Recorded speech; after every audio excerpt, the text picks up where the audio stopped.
Eu procurei trazer esse tema e assim denominei judicialização da política e independência judicial, justamente porque é esse momento de crise política e institucional e que é uma tendência de judicializarmos tudo.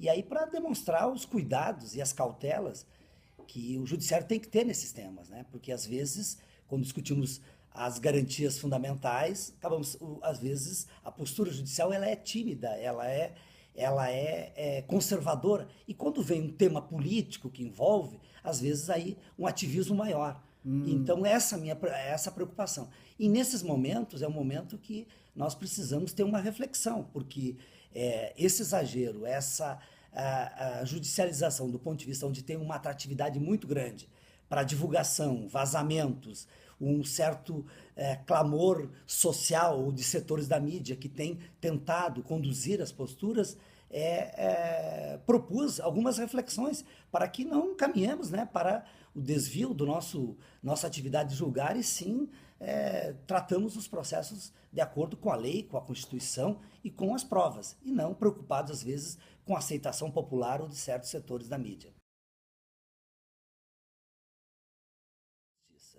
E é justamente nesses tempos que às vezes se escorrega mais.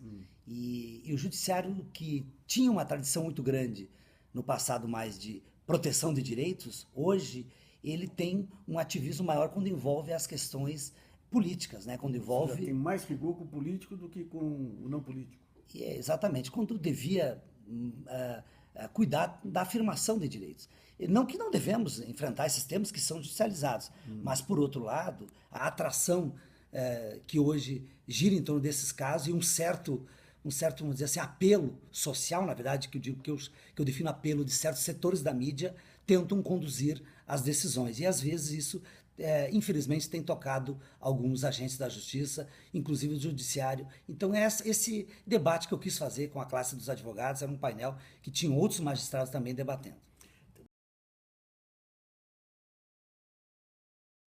Olha, hoje, bom, na delação, hoje é uma crítica, né, preocupante porque, né, tem se utilizado, né, de uma forma, eu digo, se vulgarizou demais, né, ou seja, tanto se prende para depois delatar e como por outro lado, às vezes, tem vamos dizer assim, uma liberação, né? Ou seja, um perdão demasiado. Agora o Supremo, numa decisão recente do ministro Lewandowski, disse, não é o Ministério Público que decide isso, é o Judiciário que tem que decidir. Isso já é um primeiro sinal que eu vejo de forma positiva. E por outro lado, os acordos de leniência, que não deixa de ser uma delação no plano vamos dizer assim, da pessoa jurídica, elas também têm que ter algumas cautelas. Hoje, por exemplo, há questionamentos e porque o próprio Ministério Público tem fazendo acordos de leniência por danos gerados por atos de improbidade administrativa que ele não tem legitimidade para tanto.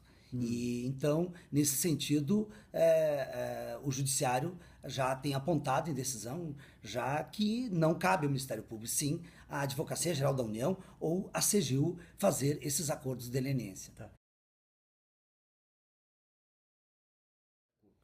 Eu acho que ainda não há grandes manifestações, com exceção dessa decisão recente do ministro Lewandowski, que disse que quem compete homologar, e eu entendo que nessa atribuição está o judiciário definir, porque hoje o Ministério Público, que é parte, que propõe a delação, ele transige sobre os valores, sobre né, o quanto, e isso tem sido questionado. Então, creio que esse alerta e que o Supremo deu, nesse caso, possa ser um parâmetro e que defina que tem que ter aí alguém que faça uma valoração, porque senão, às vezes, na intenção de obter informações no plano criminal, se abre mão de recursos que são do Estado, que é da sociedade. E isso, eu creio que não é atribuição exclusiva do Ministério Público. Ele deve propor, mas ela compete ao Judiciário fazer a avaliação tanto da legalidade quanto do seu mérito. O Ministério Público tem atuado dentro da sua independência, então cada procurador teria autonomia. E aí creio eu, que eles estão agindo de acordo com essa equipe que é especializada, que atua nisso. Não sei se algumas situações eles submetem aos órgãos superiores. Eu não acompanho a questão interna do Ministério Público, mas, de qualquer sorte, me parece que não tem tido ressalvas internas, né? Não sei agora a nova direção do Ministério Público Federal, me parece ter sido um pouco mais cautelosa nessas questões, no sentido de exigir um pouco mais de ponderação nessas movimentações hoje de alguns agentes do Ministério Público. Eu acho que também com uma postura mais atenta e equilibrada do Judiciário, certamente devemos evitar alguns desvios e alguns exageros que têm sido cometidos. Que o problema é que a lei de delação, ela foi uma lei que criou um tipo de regressão aberta e se apostou que a jurisprudência e a doutrina ia fazer os moldes. E aí acaba que ela tem uma aplicação justamente em operações de expressão e aí está gerando, vamos dizer assim, essa instabilidade.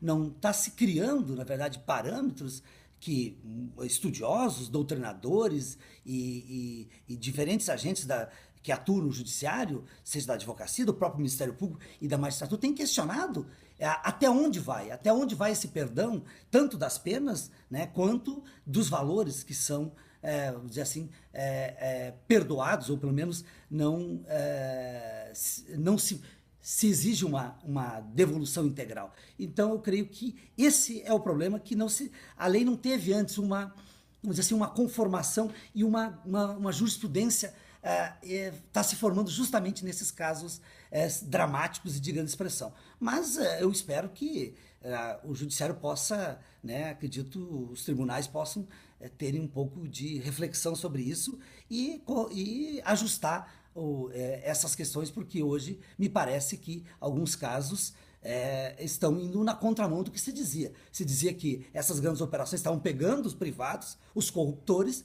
mas na medida eu entendo que se alivia demais, esse discurso ele já não se sustenta mais. Então me parece que há que ter alguma moderação e alguma cautela maior nesse tema. Eu creio que o problema das 10 medidas nasce na sua, vamos dizer assim, busca de apoio popular, mais de 2 milhões, mas era uma consulta, vamos dizer assim, muito direta e simples, que todo cidadão seria a favor de combater a corrupção. Só que são 10 medidas que envolvem 19 projetos de lei que as pessoas não conhecem e que tem muita divergência, desde o Ministério Público, porque não há consenso no próprio Ministério Público Federal, dentre os setores da justiça, né?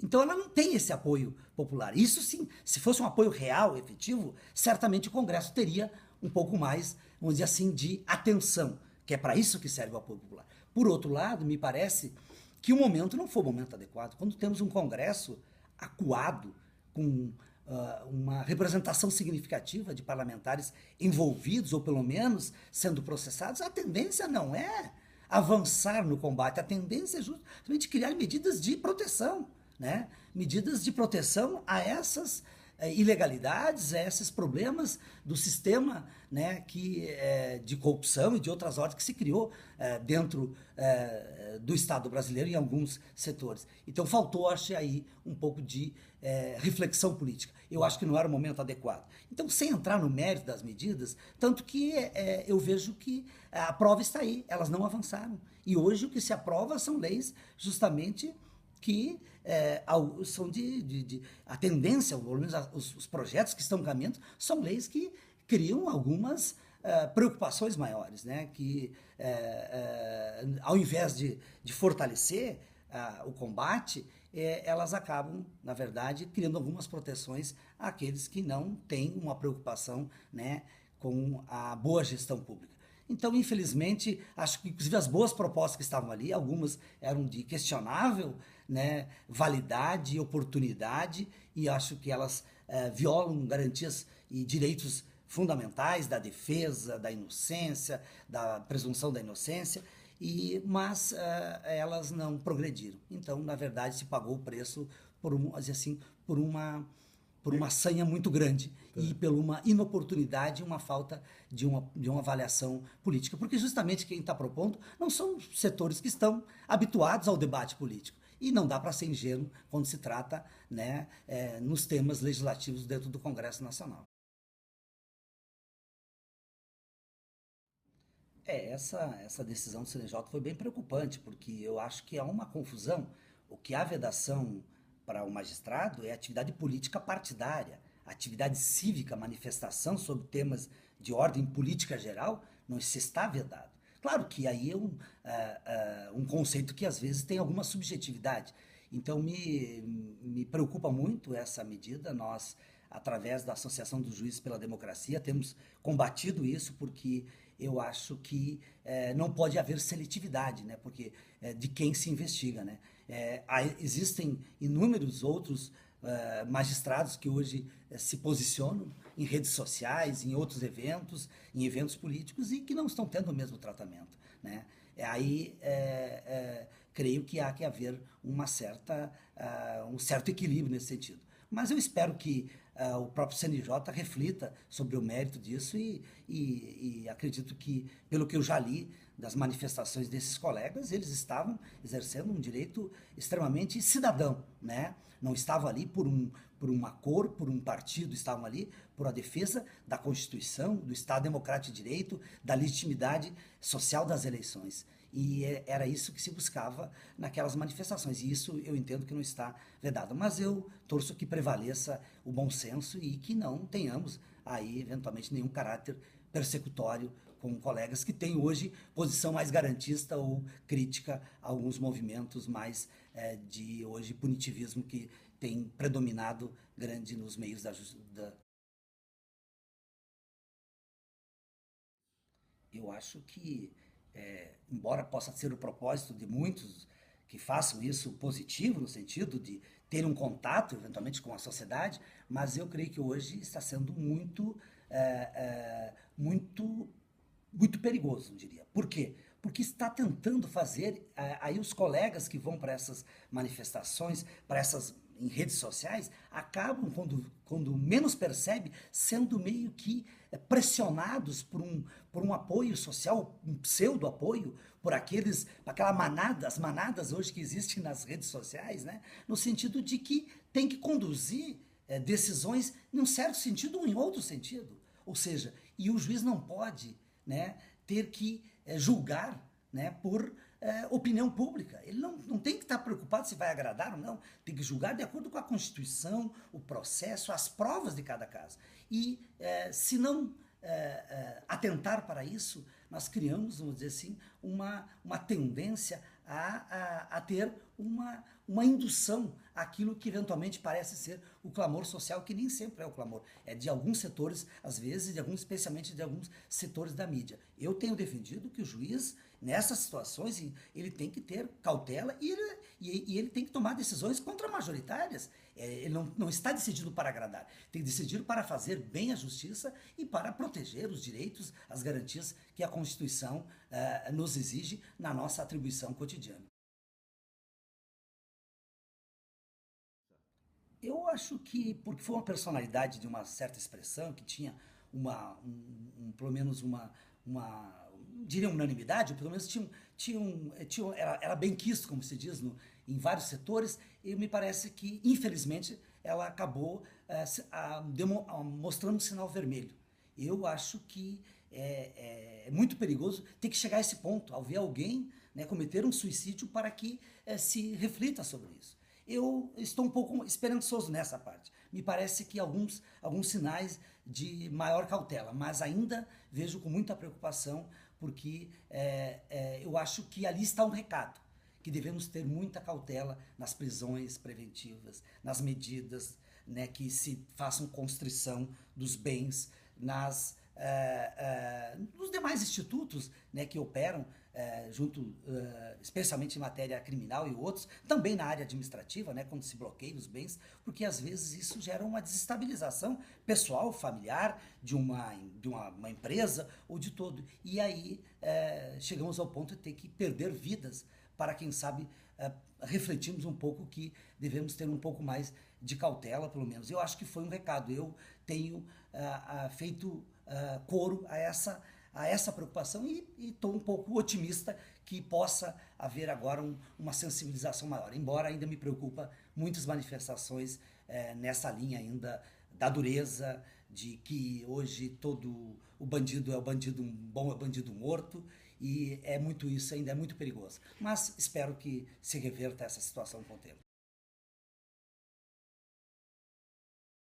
Eu creio que é uma falsa, Sim, é uma falsa, vamos dizer assim, justificativa, né? Porque nós devemos justamente fortalecer as pessoas mais desprotegidas nos seus direitos, na defesa dos seus direitos, na afirmação. E ao se jogar isso para que está se querendo contrapor com as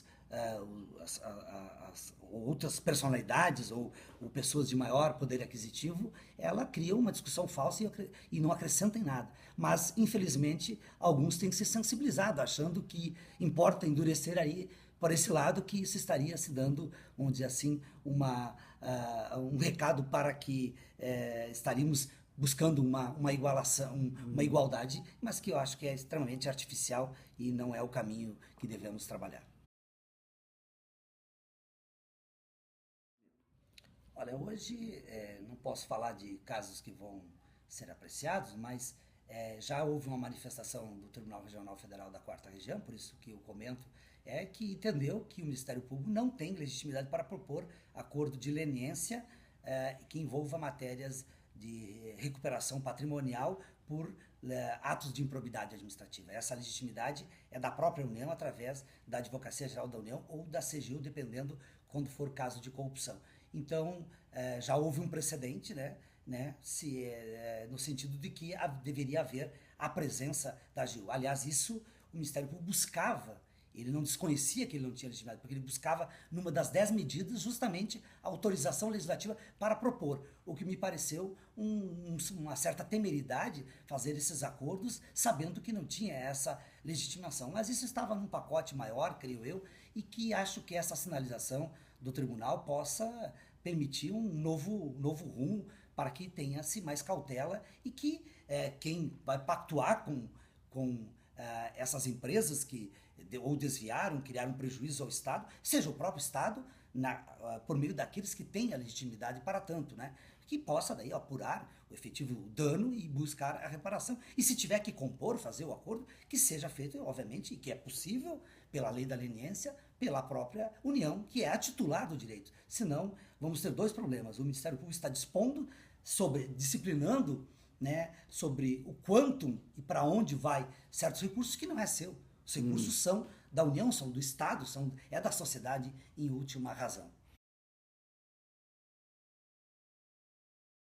Eu creio que existem acordos de cooperação do Ministério Público com outros países e que eles são possíveis para a troca de contribuições nas investigações, mas eu entendo que o ressarcimento das despesas que tenham nessas cooperações com outros países tem que ser suportada pelo Ministério Público através do seu orçamento, não com recursos que ele compunha em ações que envolvam a recuperação de dinheiro da União, por exemplo. Eles têm que usar o dinheiro do seu orçamento. Aí ele pode dispor de acordo com o que for pactuado entre os Estados. Senão é uma forma de, inclusive, ainda premiar esses países que acabam sendo os países que foram os paraísos fiscais, onde receberam esses recursos, e aí depois tem uma premiação para, vamos dizer assim, ainda tem um ressarcimento por essa contribuição. Mas o Ministério Público teria, dentro da sua autonomia, poderia usar desde que seja do seu próprio orçamento e não do orçamento da União genérico. Ele não teria, eu entendo que ele não pode usar.